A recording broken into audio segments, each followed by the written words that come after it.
Buried in the March 31st, 1988 edition of the Evening Mail, there is a story of a mother and daughter who were terrified by a strange light that suddenly erupted from the night sky. According to the newspaper, it was March 30th, 1988, Birmingham, England.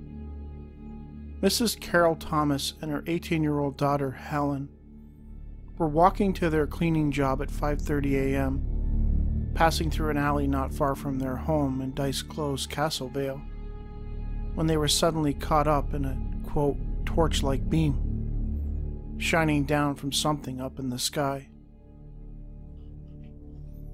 It was like a huge torch shining down from what looked like a round object with a flat top, Carol told the newspaper. Helen added that the craft made a strange humming sound. Terrified, the two women grabbed each other. Carol claims that the moment the beam hit her, she began to feel dizzy and confused. She held on to her daughter and would not let go. The beam eventually went off and the object drifted away, out of sight of the two frightened women. At the time of their encounter, the newspaper noted that there had been multiple reports of anomalous objects being sighted around the Midlands. John Hurley, Secretary of UFO Studies Investigations, the local organization specializing in UFO sightings, took a keen interest in the case and agreed to investigate. Carol described feeling dizzy and confused the moment the light hit her, which is similar to other accounts from people who claim to have found themselves suddenly enveloped in a strange light from above. Had this been a spotlight from a helicopter, it would probably not have evoked that type of reaction. But if it wasn't a helicopter, then what else could it have been?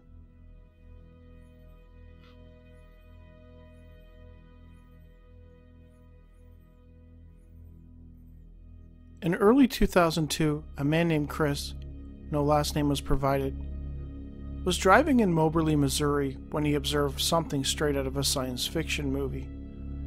Except this was very real. Chris claims that on the night in question he had just gotten off work. He went home, took a shower, and then got back into his car and was heading over to his friend's house.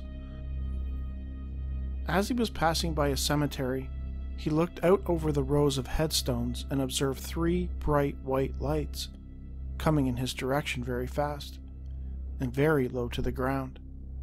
Since the September 11th attacks had only just happened a few months earlier, he immediately thought he was witnessing a plane crash, though that changed when the lights drew close to him and they suddenly stopped. I was going down the street called Rollins Street. It's like a 4-lane street, and there was nobody around. And as they came in closer, they stopped right above that street, Chris recalled. He noted that the object was monstrous, about the size of a city block and extremely low to the ground, hovering just above the telephone poles. Since there are no conventional objects of that size that could achieve such a feat, Chris knew that he was seeing something very strange. To him, this object looked like a solid pyramid. I won't say it was a black triangle because it wasn't a triangle. It was a pyramid. Like it had depth to it from the bottom of the craft up. The object stopped right there above the road, and Chris got the sense that it was watching him because he was the only thing on the ground that was moving. At some point, Chris passed directly below it. It was literally above him and it was completely silent. It was a solid, like I said, black pyramid, and each tip below the craft, each bottom tip was glowing a pure bright white light, and underneath it was like an inverted tornado of what looked like liquid light being sucked up into the bottom of the craft. Chris simply could not understand what he was seeing. It just sat there and I was saying to myself, oh my God, I am not seeing this. This is not real. And shortly after that thought, I was like, I need to get a witness. Chris claims that he immediately slammed on his brakes and bolted out of his car in the direction of the nearest house. He banged on the door, hoping that whomever was inside might be able to corroborate what he was seeing. Just as the person answered the door, the object quickly zipped away. Chris admits that he felt silly and feared the person would think he was crazy if he tried to explain to him that he saw a UFO. So he made up a story about mistakenly knocking on the wrong door. He apologized to the homeowner and promptly went on his way.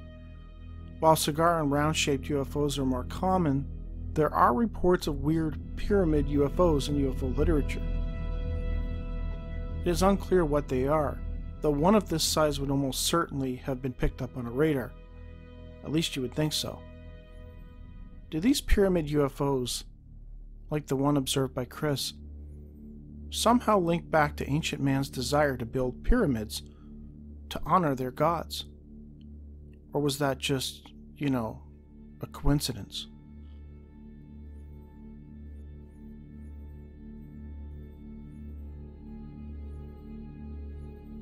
Manotick, a community in the south part of Ottawa, was founded by M.K. Dickinson in 1864. Residents of the area at that time included one Henry Williams, who got in early, opening a general store to cater to the locals. Visiting the neighboring villages and towns to conduct business became part of Henry's weekly routine.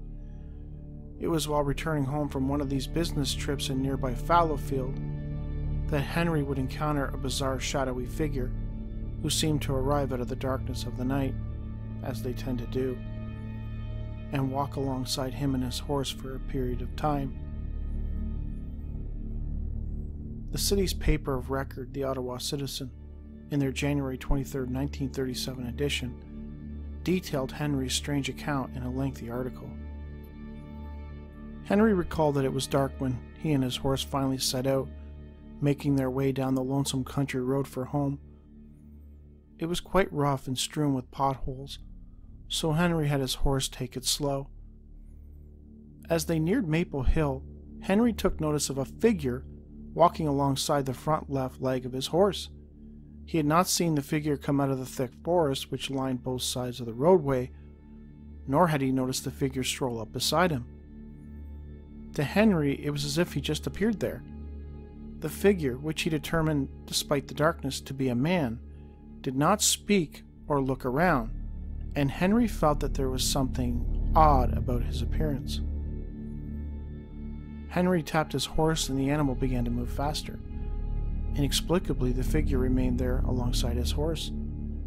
Henry, though not one to scare easily, acknowledged that he was feeling a little spooked, as he began to sense that the shadowy man accompanying him on his trip back into Manotick wasn't a man at all, but something else. Out of a growing sense of fright, Henry continued to apply the whip, and the horse, as it had been trained to do, continued to speed up, but somehow the figure kept pace with him.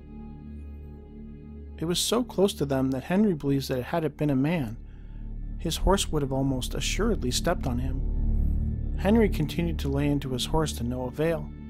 The figure seemed to have no trouble staying with them no matter how fast they went. It was at this point Henry's horse peered back and observed the dark figure beside him. The sight of this thing spooked the animal, who reacted by charging off down the road. Henry had to fight to get the animal back under control. Had there been a farm or a side road nearby, Henry admits that he would have made a break for it. Yet he was surrounded by nothing but dense forest, and so he and his horse only had one option: to stay on that dangerous, hole-strewn road. About a half a mile from where the figure first appeared, an even stranger event began to play out, as Henry suddenly heard a tremendous explosion, which seemed to come from the left side of the horse, where the figure had been keeping pace with them. As he looked down, Henry observed the figure seemed to dissolve into thin air, and never reappeared. Henry and his horse soon arrived home, a little shook up but unharmed. Henry vowed to never travel down that road again after nightfall. Over the years, I've discussed all types of phantoms, from fire entities to ones seemingly made of smoke, but this is the first time I've ever heard of an entity that was able to explode. Most phantoms seem to just fade out. It's almost cliche at this point, but the Manotick phantom exploded just prior to pulling its disappearing act. as if it was announcing its departure. If I were traveling down a dark road lined with forest and no streetlights, and I observed a dark figure suddenly appear beside me, I don't know how I would react.